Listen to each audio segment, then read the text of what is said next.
Diamonds to Gold, Dustin Poirier Technical Study.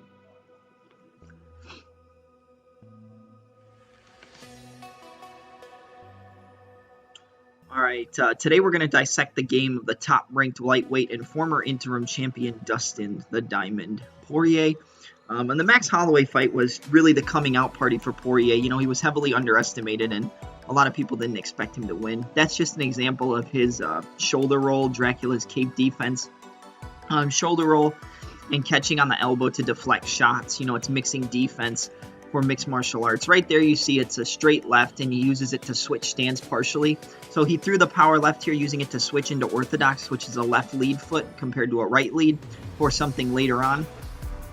You see he fakes it, steps forward into orthodox, and then goes back to southpaw. You see that Holloway's circling away. Bringing the rear foot forward, replacing it with the lead foot, or replacing the lead foot, cuts off an opponent's exit and also directs them to the now power side.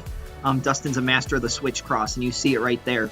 Switch with that double jab, step into orthodox and land the overhand right. The double left hand disguises the step into opposite stance and moves Max into the now power right before it was a power left.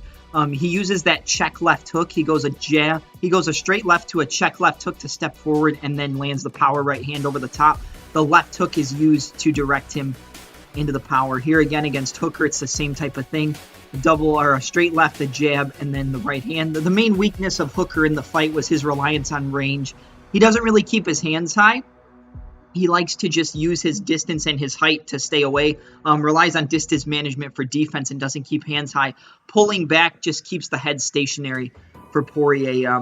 He doesn't really move his head. Here you see it, stationary target. He just pulls back and Poirier lands that right hand in the switch stance. He always seems to use a check hook when stance switching. This one keeps track of the opponent so that Dustin knows where he's at, and two, it directs him into the power. So you see him go jab, and then he left hook, jab, right hand.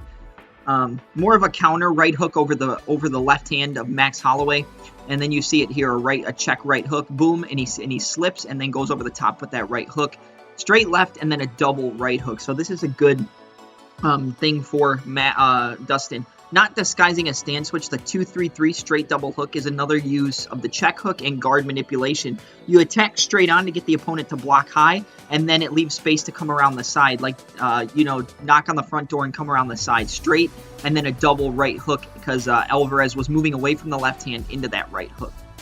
Diamond-like guard manipulation, which we just kind of, discussed in the previous clip. Here you see the single collar tie. He goes right hook and right uppercut on Holloway. Again, right uppercut, right hook. He can switch the patterns up, and then he goes to the tie plum and lands the knees. Guard manipulation is really exposing the opponent's guard or defense and finding the openings in their defense. You saw it a lot against Justin Gaethje. Dustin usually uses that single collar tie where he puts the one hand on the back of the neck, then comes up the middle with the four, which is an uppercut, then around the side with the hook. Like I said, knock on the front door, come around the side. The pattern can be switched up. You can go hook to an uppercut or uppercut to a hook. Either way, here you can see uppercut, hook, and then before we had the hook to the uppercut. The Gaethje fight was a big thing, and that's why we titled this part the Gaethje exhibit. You see he throws the inside low kick, and Poirier counters with the straight left and then that double right hook. One of the main weapons of Gaethje is his brutal leg kicks. And Poirier was using it to counter. Against a southpaw opposite stance fighter who relies heavily on boxing, Poirier's really heavy in his stance, and that would destroy his base. But Dustin would counter with long combinations. There's the straight left to the double right hook as Gaethje moves away. And another example of countering low kicks and manipulating the high guard, because Gaethje keeps his hand so high. He propels forward with that inside low left straight to lead long combo. This is exposing the guard and guard manipulation at its finest. Get the opponent to high guard and then come around the side, like we said before multiple times. But that's really the game of Poirier here. Touch him up with the jab. He gets Gaethje to block. He slaps with the hook, goes uppercut, gets him to cover, and then comes around the side to break through the guard. Here's an uppercut to the body, a right hook, a left hook, a right hook, a right hook, and then the left kick. Those hooks and punches are directing Gaethje into the kick. And then here again, he touch, lead uppercut to get that angle and rip to the body. And then there's again an example of Poirier's defense. Touch, lead uppercut, right hook. That's up the middle and around the side. And then he gets Gaethje to move towards the left. and gets countered. There's the perfect example of countering the inside low kick with the straight left hand. When you're in an opposite stance, that power in the hand or in the lead leg gets you to brace for the kick, and it leaves an opening for that power left to come down the center. And it would be the same as an orthodox against a southpaw. The inside low kicks would be able to get countered. And here you see Poirier, he's in a southpaw stance, and then he switches to orthodox and lands the power right hand. So Poirier can switch stances too pretty well.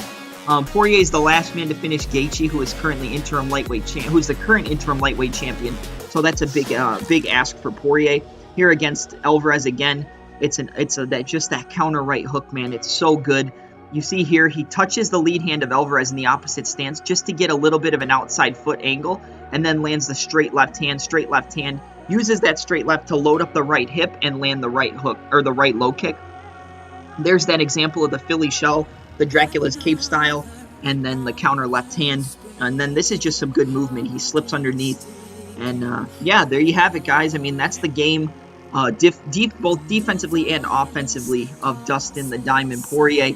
I hope you guys enjoyed. Sorry if it seemed like I was rushing a little bit. I might actually, re-record this. But yeah, that's the game of Dustin Poirier. Looks like he's going to be fighting Tony Ferguson at UFC 254 in the co-main event. Don't forget to like, comment, and subscribe to me, guys. And this is Double M, and I'm out. Have a good night, everyone.